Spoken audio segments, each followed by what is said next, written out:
आप किसी भी ऑफिस से बिलोंग करते हैं तो जब इलेक्शन ड्यूटी होती है तो सभी लोग का ड्यूटी आता ही है। तो मैं आपको बता देता हूँ कि जैसे हम लोग जब इलेक्शन करवाने जाते हैं तो हम लोग का एक यूनिट रहता है जिसमें हम लोग 4 मेंबर होते हैं, एक प्रिसाइडिंग, एक P1 ऑफिसर, एक P2 ऑफिसर, एक P3 ऑफिसर। तो ये सब हमारा यूनिट रहता है और ये हम जिस लोकेशन पे हमें बुलाया जाता है वहाँ जाने के बाद हमें जिस लोकेशन पे भेजा जाता है हम वहाँ जाते हैं। तो अब आपको हम बताते हैं कि क्या क्या प्रोसीजर होता है। तो सबसे पहले जो होता है कि जब ट्रेनिंग का डेट आ जाता है कि आपका ट्रेनिंग है तो हम लोग ट्रेनिंग करने जाते हैं, अटेंडेंस बनाते हैं, प्रेजेंटिंग वहाँ बना दिए। उसके बाद हम लोग वो कुछ बताता है तो उतना लोग कोई ध्यान देता नहीं है, तो वैसे वैसे करके 2 ट्रेनिंग किया जाता है हम लोग का और दोनों में हम लोग प्रेजेंटिंग रहते हैं। तो जब फर्स्ट ट्रेनिंग हम लोग का ख़त्म होता है, सेकंड ट्रेनिंग में जब हम लोग जाते हैं तो हमारी सारी जो यूनिट होता है वो डिस्ट्रीब्यूट हो जाता है और हम दूसरे ट्रेनिंग के बाद सभी यूनिट से मिलते हैं कि ये प्रिसाइडिंग ऑफिसर है, ये P1 है, ये P2 है, ये P3 है। तो आज जो विश्लेषण होगा वो खास करके P1, P2 और P3 जो कैटेगरी के लोग होते हैं वो क्या करते हैं, वहाँ उनका क्या ज़रूरत है, वो किस प्रकार किस प्रकार के काम को संभालते हैं, तो मैं इसके बारे में आज आपको बताऊं। तो अब चलते हैं कि हमारी यूनिट जब मिल जाता है तो हम लोग को कहीं अगर चुनाव होती है तो उस जगह पे एक लोकेशन सेटअप किया जाता है डिस्ट्रिक्ट लेवल में और कि आप वहाँ जाइए। तो हम लोग चुनाव के एक दिन पहले वहाँ जाते हैं। वहाँ जाने के बाद हम लोग अटेंडेंस बना के और सारा डॉक्यूमेंट लेके जो वोटर का प्रोसीजर होता है उसमें जैसे कि इलेक्ट्रॉनिक मशीन होता है EVM और वीवीपैट होता है वीवीपैट, तो वो सब लेके हम लोग आराम से सारा डॉक्यूमेंट देख के कि हाँ मेरे पास सारा चीज़ है, उसके बाद वहाँ से हम लोग निकलते हैं।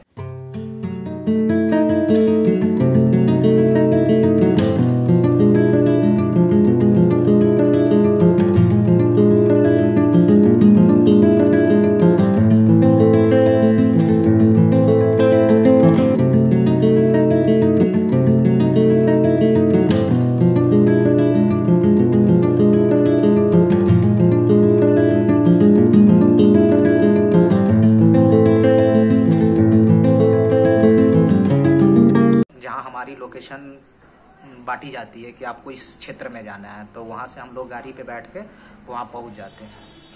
तो वहाँ पहुँचने के बाद जो काम होता है वो हम आपको धीरे धीरे करके बताते चलता हूँ। तो प्रिसाइडिंग ऑफिसर का ये जो काम होता है ना कि जितने भी डॉक्यूमेंट लिए जाते हैं, जैसे बहुत सा प्रकार का डॉक्यूमेंट होता है, तो उस डॉक्यूमेंट को वो फिलअप करता है। जैसे कभी टेंडर बैलेट का प्रयोग होता है, कभी कभी किसी के नाम से वोट पड़ गया हो, वो वोट देने आ गया तो उसको किस आधार पे हम वोट दिलाएंगे, तो वो सब बहुत सारा डॉक्यूमेंट प्रोसीजर होता है जो कि प्रिसाइडिंग करते हैं। खासकर जो आज मैं बात करने वाला हूँ P1, P2 और P3। अब आते हैं P1 पे। तो P1 का जो कर्मचारी होता है यानी जो ऑफिसर होता है उसका काम कुछ नहीं है। जैसे हम लोग सारा सेटअप कर लेते हैं, 7 बजे चुनाव चालू होता है, तो 7 बजे जब चुनाव चालू होता है तो लोग लाइन में लग के आते हैं।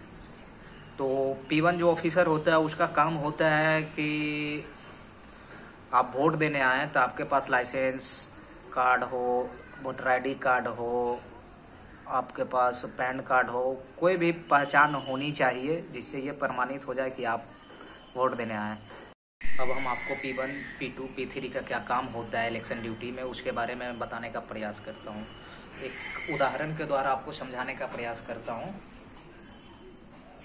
A नाम का व्यक्ति है और हमारे पास उस बूथ का वोटर लिस्ट है, तो उसमें हम A नाम का व्यक्ति को क्रम संख्या पूछेंगे, भाई कितने नंबर पे हो, तो बोलेगा 35, तो 35 को ढूंढेंगे 35 में A है कि नहीं। तो P1 ये चीज़ देखता है कि 35 A में है और उसका फेस वगैरह मिला लेता है, वो सेटिस्फाई हो जाता है, तो मेरे को बोलता है कि आप भी 35 चेक कीजिए।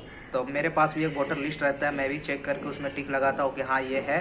तो उसका क्रम संख्या हम लिखते हैं 1, अगर उसके पास फिर 1 लिखते हैं, उसका नाम लिखते हैं, फिर उससे सिग्नेचर या तो थंब लेते हैं। उसके बाद अगर उसके पास वोटर ID कार्ड हो तो EPIC लिख देते हैं, अन्यथा अगर उसके पास वोटर ID कार्ड नहीं हो तो उसका पैन नंबर का लास्ट 4 डिजिट या लाइसेंस का लास्ट 4 डिजिट हम लोग नोट कर लेते हैं। ठीक है।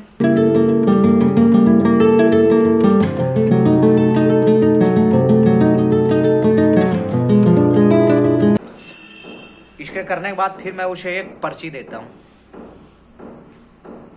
जो 16A कॉपी में है, जिस क्रम संख्या का हम नोट करते हैं वही क्रम संख्या उसको हम देते हैं एक पर्ची फाड़ के, भाई ये लो, ये आप P3 को दे दो। तो P2 से वो जब जाता है P3 के पास तो वो पर्ची P3 को देता है, पर्ची P3 लेता है, वो देखता है, उसके बाद रखता है, उसके बाद उसको शाही देता है, यहाँ शाही लगाएगा लेफ्ट हैंड में, ये अंगली में शाही लगाएगा लेफ्ट हैंड में। उसके बाद वो बोलता है कि ठीक है आप वोट देने जाइए, उसको प्रेस कर देता है, आप वोट दीजिए। तो यही प्रोसीजर होता है, कोई ज़्यादा खास दिक्कतें नहीं होती है, लेकिन थोड़ा सा आप ध्यान रखोगे तो बड़ा इजी वे में आप ये काम को कर सकते हो। और मैं जाते जाते और चीज़ थोड़ा बता देता हूँ कि एक्चुअली क्या है ना, वहाँ जहाँ हम लोग वोट कराने जाते हैं तो थोड़ा वहाँ का सिचुएशन ठीक ठाक नहीं रहता है, कभी लड़ाई झगड़ा भी हो ही जाता है, और दूसरा चीज़ें रहने सहने में थोड़ी समस्या होती है, क्योंकि आपको या तो नीचे में सोना पड़ेगा या तो आपको बेंच में सोना पड़ेगा। और उसमें एक दिक्कत वाली बात ये होती है ना कि आप जहाँ जाओगे ना वहाँ बाथरूम ठीक रहेगा ना लैटरिन ठीक रहेगा यार, सारा सब कचरा रहता है। लेकिन फिर भी हिम्मत नहीं हारना है, जब ड्यूटी मिली है तो ड्यूटी करवानी है ईमानदारी से और अपना सेफ्टी को देखते हुए।